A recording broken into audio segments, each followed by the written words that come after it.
जय माँ कामाख्या। दोस्तों, हमारी जन्म कुंडली में 12 भाव होते हैं और कहते हैं कि जो तुम्हारी कुंडली का तीसरा भाव होता है, आत्मा इसी द्वार से जीवन में प्रवेश करती है, और जो हमारा अष्टम भाव है, अष्टम भाव से आत्मा इस दुनिया से एग्जिट करती है। तो आज हम अष्टम भाव के बारे में चर्चा करेंगे। अष्टम भाव जो है आयु और मृत्यु का भाव है। दीर्घायु अथवा अकाल मृत्यु का संकेत इसी भाव से मिलता है। ये भाव बताता है कि जातक कितने समय तक जीवित रहेगा और उसका जो अंत है, जिसका अंतिम समय है, वो किस प्रकार का होगा।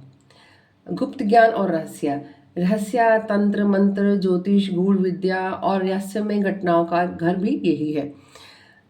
यदि शुभ ग्रह हो तो व्यक्ति जो है तांत्रिक, ज्योतिषी या फिर रहस्यों को जानने वाला बनता है, और यदि अशुभ ग्रह हो तो इस घर की स्थिति थोड़ी अलग होती है। जो चीज़ मरती है वही नए रूप में जन्म लेती है। यही अष्टम भाव का मूल नियम है।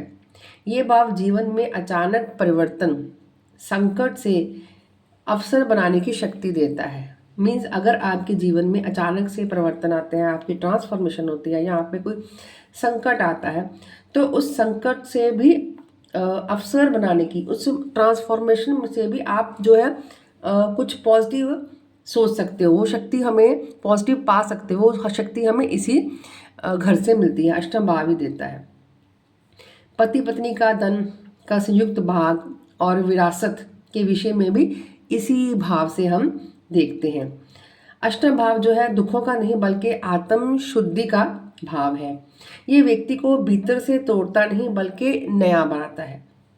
छिपे हुए रोग, ठीक है, अचानक से कोई रोग निकलना, ऑपरेशन, विष और आकस्मिक घटनाएं जो हम इसी भाव से देखते हैं।